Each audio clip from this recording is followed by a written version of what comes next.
लोकसभा चुनाव आखिरी दौर से गुजर रहा है। छठे चरण की वोटिंग होने के बाद सातवें और आखिरी चरण की वोटिंग 1 जून को होगी। इससे पहले शब्द बाणों की बौछार हो रही है।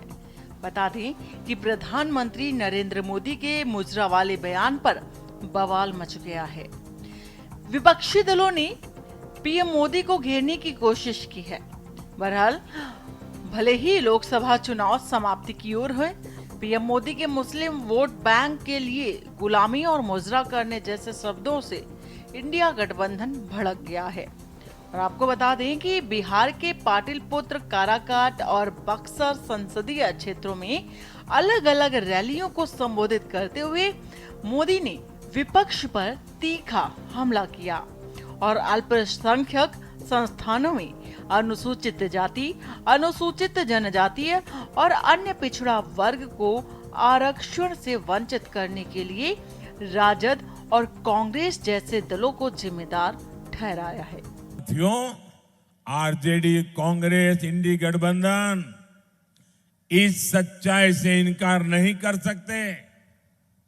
ये संविधान बदलकर पूरे देश में धर्म के आधार पर आरक्षण देना चाहते हैं।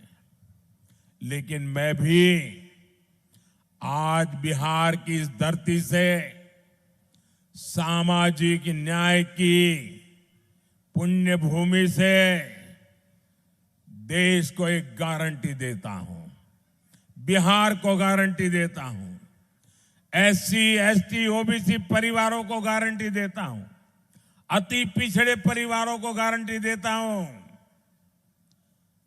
जब तक मोदी जिंदा है मैं एससी, एसटी, ओबीसी और अति पिछड़ों के हकों को छीनने नहीं दूंगा।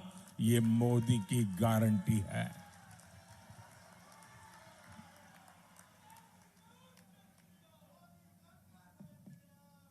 मोदी के लिए संविधान सर्वोपरि है।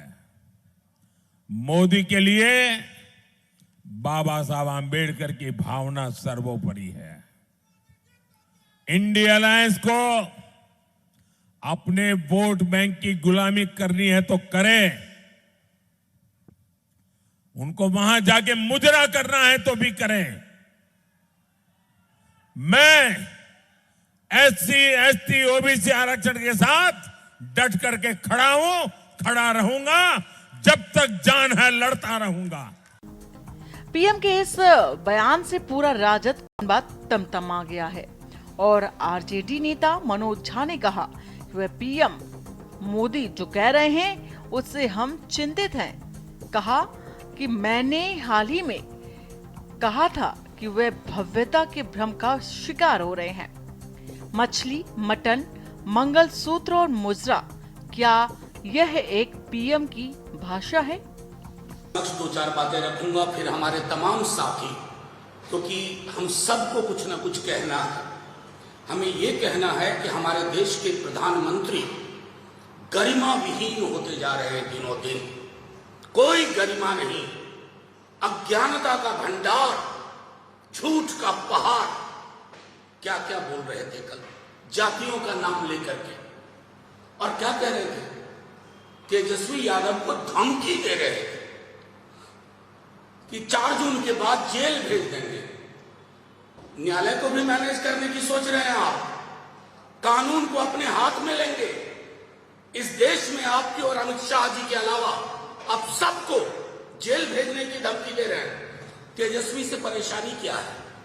तेजस्वी जी से परेशानी है ये परिवर्तन पत्र, जो नौकरी की बात करता है, रोजगार बढ़ाने की बात करता है, जो महंगाई घटाने की बात करता है, जो महिलाओं को 1 लाख रुपया प्रतिवर्ष देने की बात करता है, जो रेलवे की भर्तियों की बात करता है, जो अग्निवीर के बदले सामान्य रिक्रूटमेंट फिर से हो उसकी बात करता है। तो पॉलिटिकली बात करिए प्रधानमंत्री जी, कहिए कि तेजस्वी से बेहतर करेंगे, लेकिन आपकी चुप्पी आपराधिक है।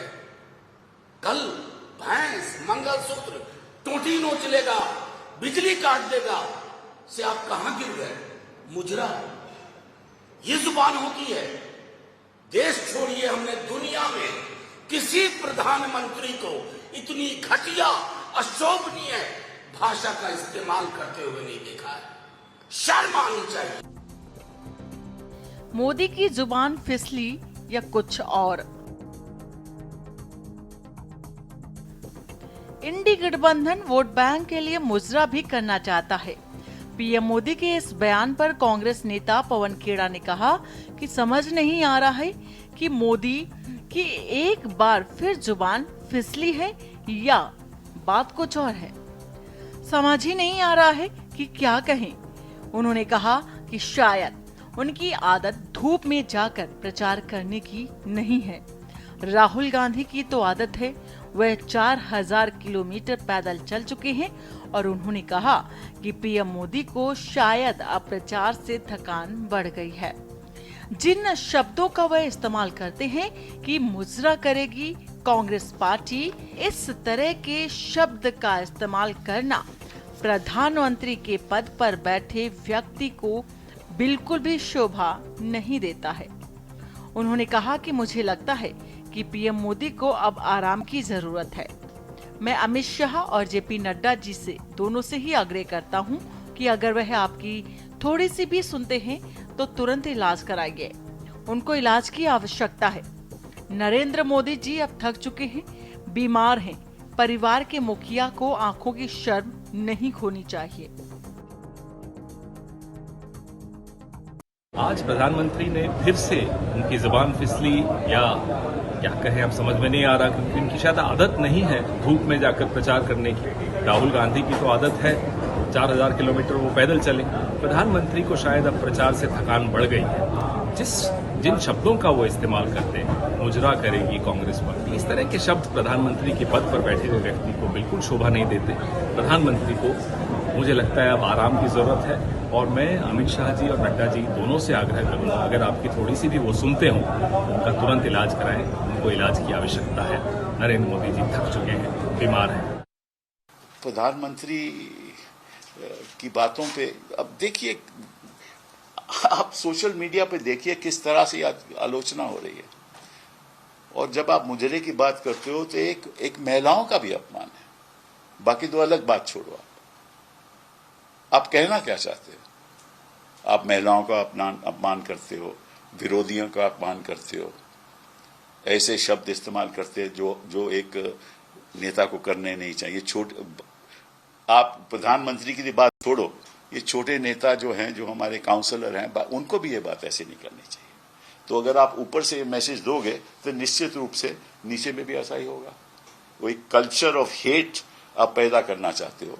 आप अपनी बात बताओ कि आपने हिंदुस्तान के लिए क्या किया।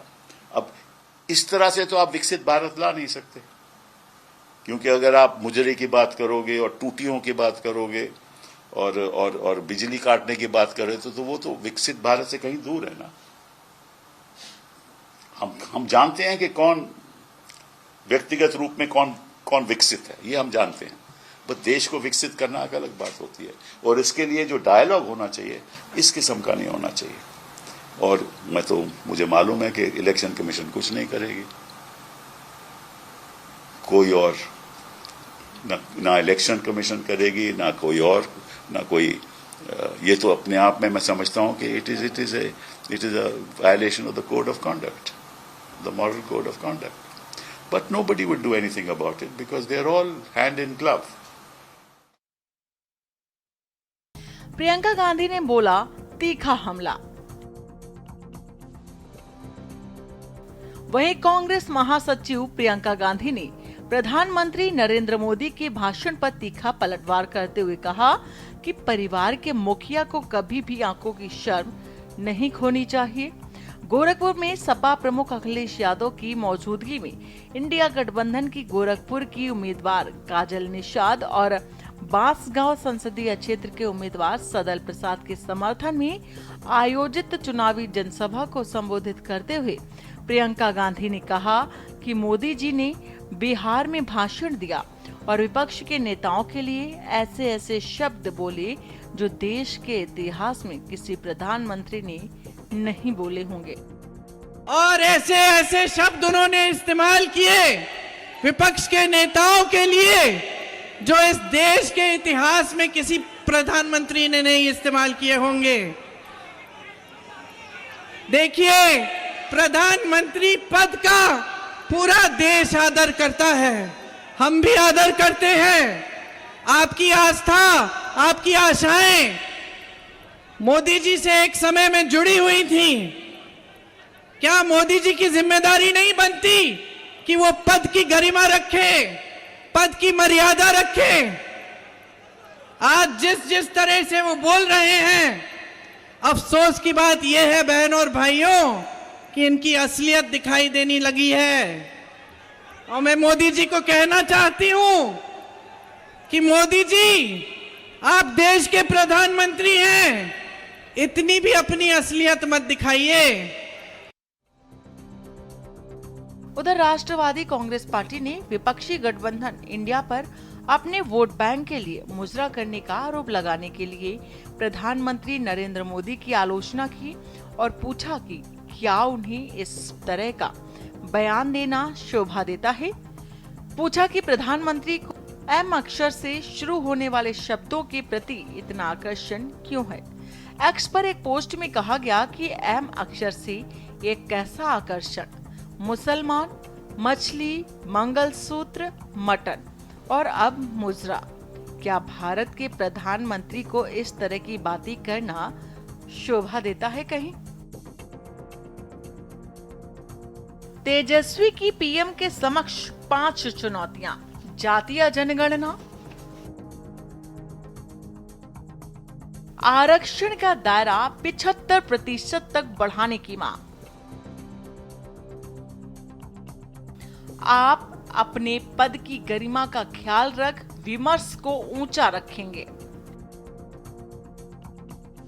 फिर से बिहार को विशेष राज्य का दर्जा देने की भी मांग। भ्रम फैलाने और नफरत परोसने की राजनीति से परहेज करिए। तेजस्वी का पीएम के नाम खुला खत।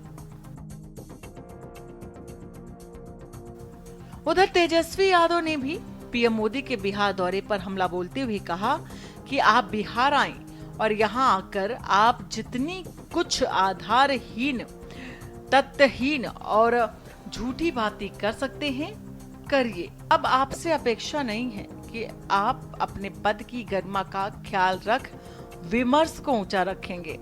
नेता प्रतिपक्ष तेजस्वी यादव ने पीएम नरेंद्र मोदी के बिहार दौरे पर चिंता जताई है। उन्होंने सोशल मीडिया पर खुला खत लिखकर पीएम मोदी को 5 चुनौतियां दी। इनमें देश में जातीय जनगणना, आरक्षण का दायरा 75% करने की मांग और प्राइवेट सेक्टर में आरक्षण, बिहार को विशेष राज्य का दर्जा और मुस्लिम समुदाय की जातियों को आरक्षण देने जैसे मुद्दे शामिल हैं। तेजस्वी यादव ने कहा कि चुनावी मौसम में ही आप बिहार आते हैं और एक बार फिर आपने सभी लोगों को भ्रमित करने की असफल कोशिश की।